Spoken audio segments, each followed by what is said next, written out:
Guys welcome my YouTube channel Gopal Krishna Sharma 1982।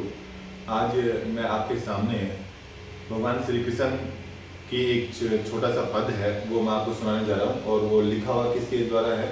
Surdas जी के द्वारा लिखा हुआ है। और किस समय की बात है जब भगवान श्री कृष्ण छोटे से हैं और माता यशोदा उनको दूध पिलाने की कोशिश कर रही है, लेकिन वो दूध पीने के लिए बार बार आनाकानी कर रहे हैं। तो माता यशोदा को वहाँ पर एक आइडिया आता, एक विचार आता कि इसको कोई ना कोई बहाना दूँ, इसको कोई ना कोई लोभ दूँ तो ये दूध पी लेगा। तो उसने कहा कि कान्हा तो दूध पी ले, तो दूध पिएगा तो तेरी चोटी जो है ना वो बहुत लंबी हो जाएगी और बहुत मोटी हो जाएगी। तो बच्चा तो है ही, चोटी के चक्कर में वो दूध पीना वापस चालू कर देता है वहाँ पर। तो आगे इस कविता में क्या लिखा है मैं आपको बताता हूँ। मैया मोहो मैया कबू बढ़ेगी चोटी। भगवान श्री कृष्ण अपनी माता यशोदा से पूछ रहे हैं कि हे माता, मेरी ये चोटी जो है वो कब बढ़ेगी? वो क्यों पूछ रहे हैं? कितनी बेर मोही दूध पियत भाई यह अजहू है छोटी।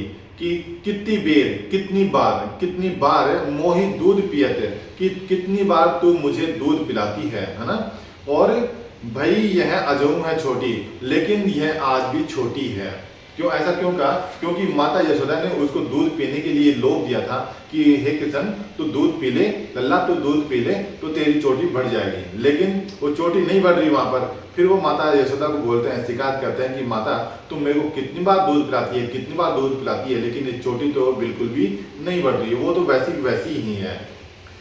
जैसे तू जो कहती बल्कि बेनी जो है लांबी मोटी।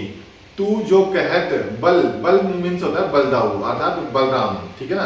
कि तू जो कहत बल्कि बेनी, कि तू तो कहती है कि ये बलदाऊ की तरह है, बलराम की तरह है मोटी। कि तू यदि दूध पिएगा तो ये तेरी जो चोटी है ना बलराम भैया की तरह लंबी और मोटी हो जाएगी। लेकिन ये तो वैसी की वैसी है, इसमें तो कोई भी फर्क नहीं पड़ा। यस काडत गुहत नहावत जेही नागनी सी भूई लोटी। कि तू मेरे को मैया कबू गढ़ेगी चोटी। यहाँ पर भगवान श्री कृष्ण अपनी माता यशोदा से पूछते हैं कि हे माता, मेरी ये चोटी है ना वो कब बढ़ेगी?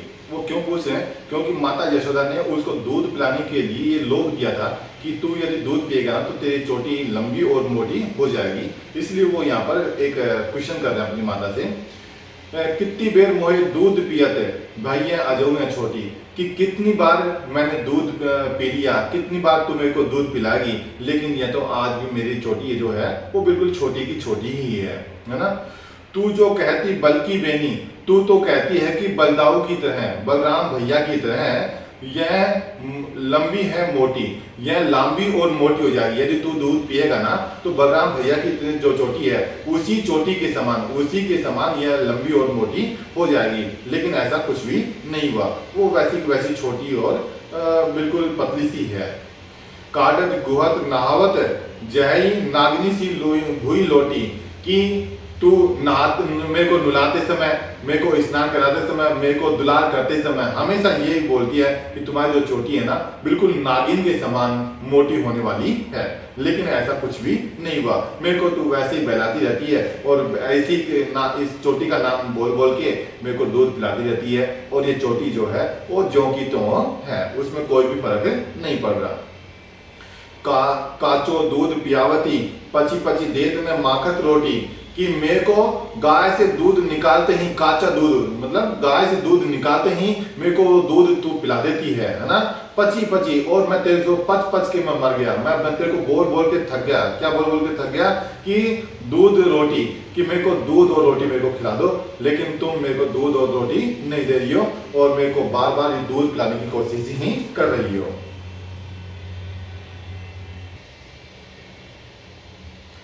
सूरदास त्रिभुवन मनमोहन हरि हलधर की जोटी। कि सूरदास जी कहते हैं कि त्रिभुवन अर्थात तीनों लोकों में, स्वर्गलोक, पृथ्वीलोक और पातालोक, तीनों लोकों में मनमोहन हरि और हलधर की जोटी। कि मनमोहन हरि अर्थात मन को हरने वाले जो भगवान है, श्री कृष्ण भगवान है और उनकी, और हलधर अर्थात हल को धारण करने वाले जो बलराम है ना, उन दोनों की जोड़ी ही सबसे सुंदर है तीनों लोकों में। ये दो जोड़ी कौन कौन सी, कृष्ण भगवान और बलदाऊ की जो जोड़ी है ना, वो तीनों लोकों में सबसे सुंदर है। इस जोड़ी के अलावा कोई दूसरी जोड़ी नहीं है। और सुधा जी कहते हैं कि यहाँ यशोदा माता उनको अच्छी तरह से उनको दर्शन कर रही है, अच्छी तरह से उनसे बचपन का प्यार पा रही है। और ये जो प्यार है करोड़ों वर्षों से जो हिमालयों की कंदराओं में जो तपस्वी तपस्या कर रहे हैं ना, उनको भी ये सुख प्राप्त नहीं हो रहा जो यशोदा माता वहां पर प्राप्त कर रही है। इसी के साथ में ये मेरे पद यहीं पर संपन्न होते हैं और अगली कविता के साथ ये कविता मेरी यहीं पर संपन्न होती है और दूसरा पद लेकर मैं आपके सामने फिर वापस आता हूँ। जब तक के लिए आप मेरे इस YouTube चैनल में बने रहें और आप सभी को राम राम।